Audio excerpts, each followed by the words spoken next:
Hey everybody, I want to talk about some things pertaining to the mean. And just for the sake of simplicity, I've listed the same 20 scores that appeared in Chapter 2 early in the conversation about frequency distribution. So here they are, these same 20 numbers. And if I wanted to calculate the mean and know other things like the standard deviation, is pretty easy. Just analyze descriptives and then descriptives. Not frequencies this time, but just plain old descriptives. Which of course is short for descriptive statistics. So I click on that and then bump scores over to variables. And then let's take a look at some of the options they give us. It gives us the mean, which is pretty standard, of course. Also the standard deviation, which I wouldn't mind having. That's kind of a Chapter 4 topic, of course. For what it's worth, the minimum and the maximum, which we can clearly see from the data, is 4 and 10. And some other things that are fairly obvious. We'll also speak of the standard error of the mean a little bit later. That is a topic for, Chapter 9, really, because we're talking about, in that case, standard error of the mean for a sample. And I should mention this, that SPSS treats everything as a sample, even though it uses the letter capital N.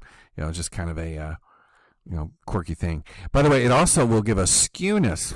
We're going to talk about this more in the later parts of Chapter 3, and I assume you've already seen this, but I can see whether this data is a little bit positively or negatively skewed. And if you'll look back on this frequency distribution, the very first one that's in Chapter 2, and in fact, I'll pull it up right here.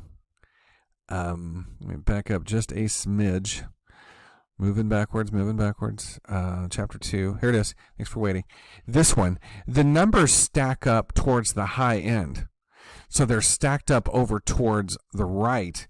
If we were depicting a frequency or a histogram rather, and so therefore we're expecting a negative skew. When they're stacked up towards the right, the high values, that skew will be negative. And what the heck? I'll go ahead and click that, and let's go ahead and say okay. Continue. Okie dokie. And sure enough, and again, let me do something I keep forgetting to do. I want to just remove all the other stuff from the screen. Do it again. Analyze, descriptives, and descriptives. Thanks for waiting. And then, sure enough, my minimum was 4. The maximum was 10. The mean is 7.9. It has a standard deviation of 1.44, which again is a Chapter 4 topic.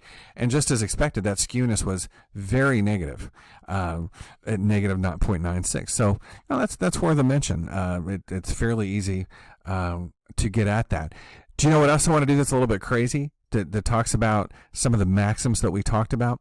What if we added a constant to each score? As crazy as that sounds. Can I create a new variable that adds 10 to each score? Sure. Watch this.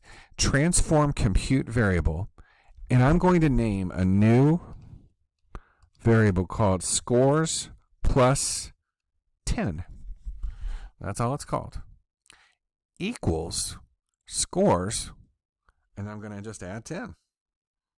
Shift plus. I'm doing a lot of things with one hand. So scores plus 10 is just scores plus 10, and I'll say okay. Now, by the way, what I mentioned in an earlier video, if I were really doing this for posterity and I wanted to repeat it later, I'd paste that, so I didn't forget how I made it, but it's so self-explanatory, I think I'll just go ahead and chance it. So I'll say okay, pow, and the output tells me that I did it. It sort of leaves, again, that breadcrumb trail, which I appreciate. So let me go back to the data screen and see how it listed.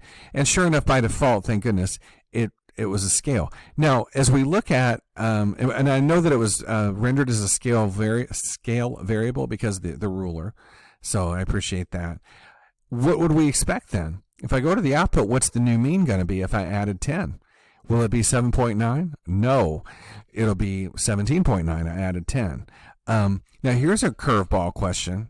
For Chapter 4, what will happen to the standard deviation, the measure of spread? Well, in that case, it'll be the same. The numbers are not more spread out; they're just bumped down the road a piece, if you will. And so let's do that. Let's go to Analyze, Descriptives, and put in scores plus 10 there. In fact, we'll just run it right beneath it, and you'll see, sure enough, the new mean is exactly 10 higher. Piece of cake. No problem at all. And the standard deviation is exactly the same because they're not more spread out. When we come back, we'll multiply by a constant and have some fun with that.